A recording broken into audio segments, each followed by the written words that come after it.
Assalamualaikum warahmatullahi wabarakatuh. Saya Nur Hasniati, kelas 12 MIPA 1. Saya akan mempresentasikan tentang sanksi hukum yang menimbulkan pro dan kontra di masyarakat. Pro dan kontra hukuman mati, manusiawi atau tidak. Belakangan ini kita kembali dibawa-bawa ke tengah polemik tentang hukuman mati. Perbincangan soal hukuman mati kembali menghangat. Pro dan kontra tidak bisa dihindari. Indonesia dituduh sebagai negara yang melaksanakan hukuman barbar yang tidak layak dilakukan di dunia modern dan beradab. Sementara di Indonesia sendiri merasa dirinya adalah negara yang harus menegakkan keadilan di negaranya. Berikut sejumlah pro dan kontra tentang hukuman mati lewat berbagai sudut pandang. Yang pertama, memberi efek jera. Pihak pro mengatakan, hukuman mati selama ini digadang-gadang sebagai hukuman yang akan memberi efek jera paling efektif. Seseorang tentu akan berpikir ulang untuk melakukan kejahatan jika nyawanya jadi taruhan.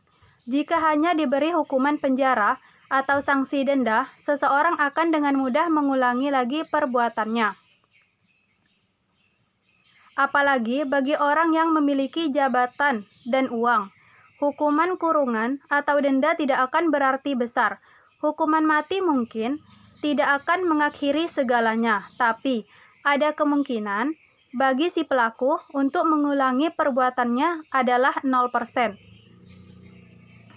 Sementara orang lain yang berencana untuk melakukan kejahatan yang sama akan berpikir ulang untuk melanjutkan aksinya karena contoh terhukum mati sudah ada.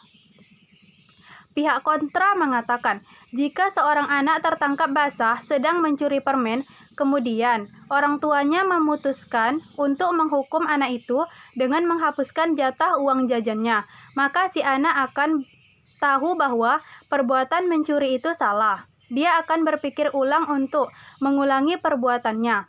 Hal ini tidak berlaku dalam hukuman mati. Bagaimana bisa seseorang menjadi jera sementara dia sudah tidak hidup lagi? 2. Memberikan keadilan bagi korban. Pihak pro mengatakan, hukuman mati biasanya dijatuhkan kepada pelaku tindakan kriminal berat seperti perdagangan narkoba, pembunuhan berencana, dan lain-lain.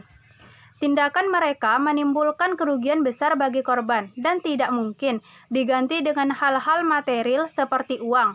Oleh karena itu, mengakhiri nyawa si pelaku dirasa sebagai satu-satunya jalan paling adil bagi korban dan keluarganya.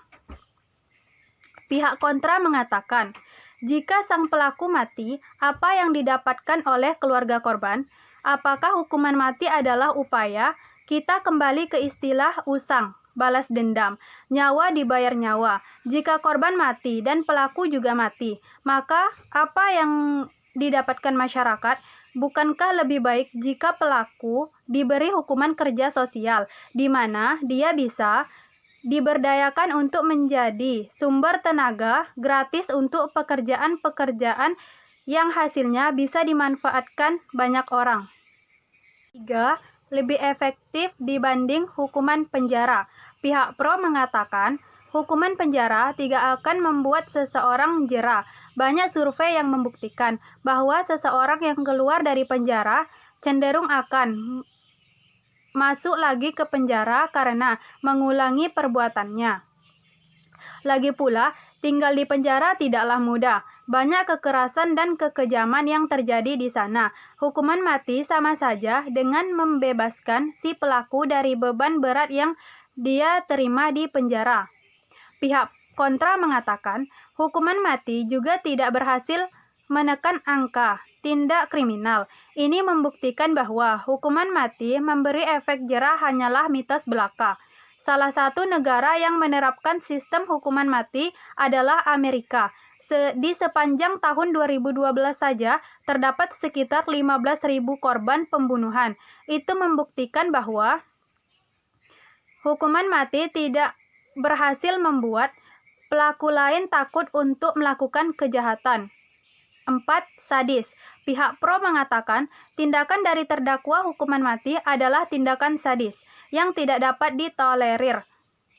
perbuatan mereka merugikan dan menyakiti korban dengan sangat buruk, maka dia tidak pantas diampuni lagi. Orang seperti itu tidak akan pernah berubah dalam hidupnya, malah berpotensi untuk melakukan kejahatan yang sama.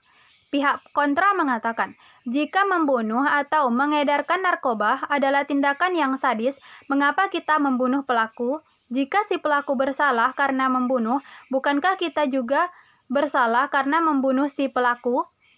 Jika pembunuhan dibalas pembunuhan, kita tidak ubah layaknya orang yang tidak beradab, yang saling bunuh untuk menyelesaikan persoalan. Pendapat saya tentang pro dan kontra hukuman mati adalah, hukuman mati sangatlah diperdebatkan di Indonesia karena jika dilihat dari kedua sisi, masing-masing sisi mempunyai poin-poin yang penting. Tetapi poin-poin penting itu juga belum tentu benar.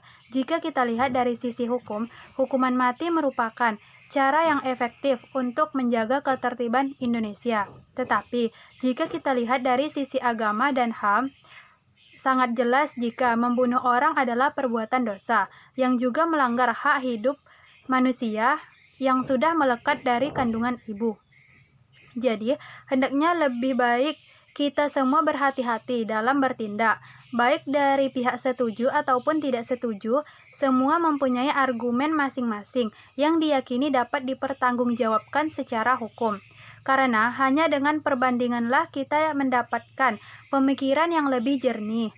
Dan lebih dari itu, semoga perbedaan pendapat antara kita tidak menjadi alasan untuk pertengkaran berikutnya. Kita boleh saja berbeda pendapat, namun harus tetap saling menghormati.